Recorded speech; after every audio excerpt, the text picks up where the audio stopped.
असं सांगितलं त्यांच्या मनोगतानुसार की आपण जोपर्यंत 50 किलोचं झाड काढत नाही, 50 किलो ऍव्हरेज एका झाडावर काढत नाही, तोपर्यंत आपण ही वाटचाल चालू राहायची. जर आपल्याला 70 रुपये 80 रुपये जर रेट आहे तर आपण 50 किलोचा जर माल एका झाडावर काढू शकलो तर आपल्याला परवडेल शेती डाळिंबाची, नाहीतर आपल्याला अजून लॉस मध्ये जाईल. बरोबर आहे. डॉक्टर विधी गोरे जे आहे ते आवर्जून मी त्यांचं नाव काय घेतो की शेतकऱ्यांना एकदम चांगला मार्गदर्शक सल्ला, निष्पक्ष.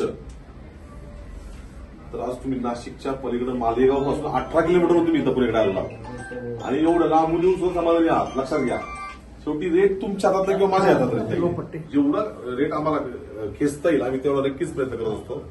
आज आपण पाहिलं असं 50 टनाची बाग येतं समोर, 50 टन माल. मला नाव सांगा तुमचं. अशोक कृष्णा माळी. अशोक कृष्णा माळी.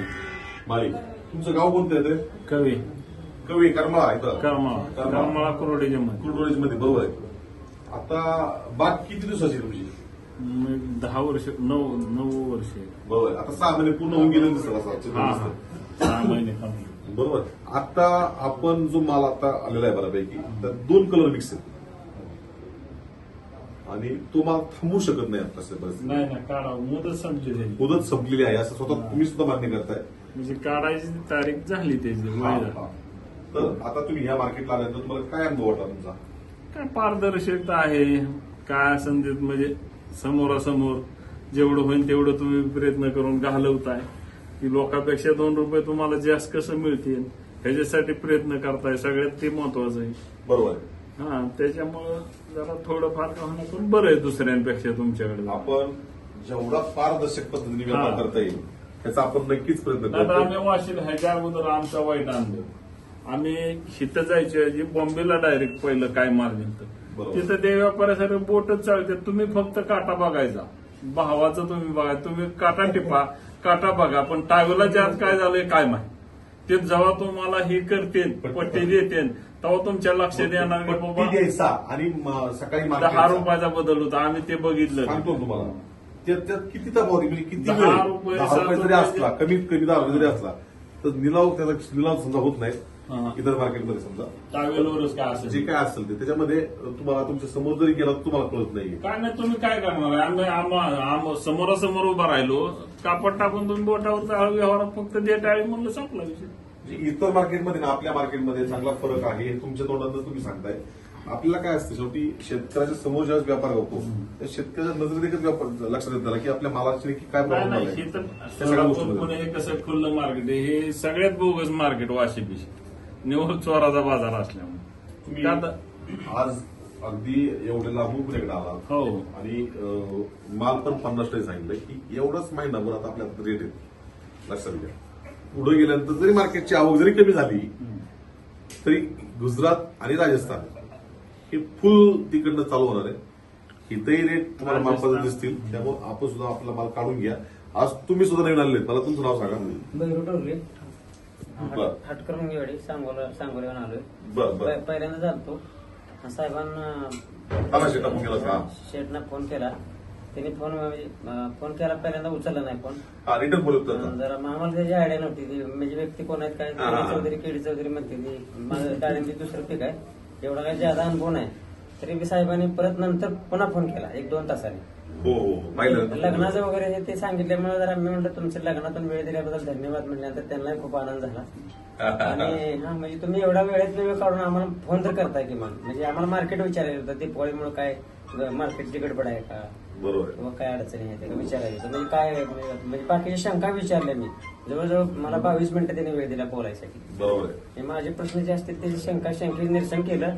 त्यांनी सांगितलं तुम्ही मोकळं या आणि मार्केट बघा आणि नंतर माल घेऊन या. मी म्हटलं मी मोकळा येत नाही, म्हटलं माझं हाय असं मी पुण्यात ओतून जातो, कसं व्हायचं होऊ द्या म्हणून आलो.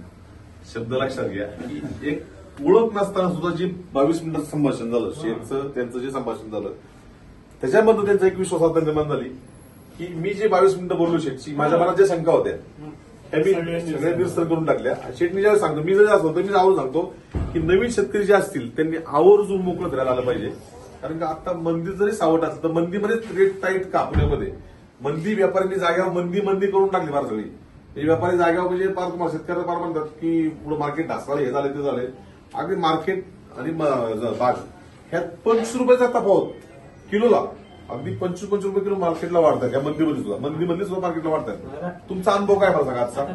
काल आम्ही आल्यापासून पहिल्या सुरुवातीला ना म्हणजे पुण्यात मार्केटला पहिल्या वेळेस आलो, ड्रायव्हरला सांगितलं बाबा तुला माहितीये व्यवस्थित मला तिथपर्यंत पोच कर.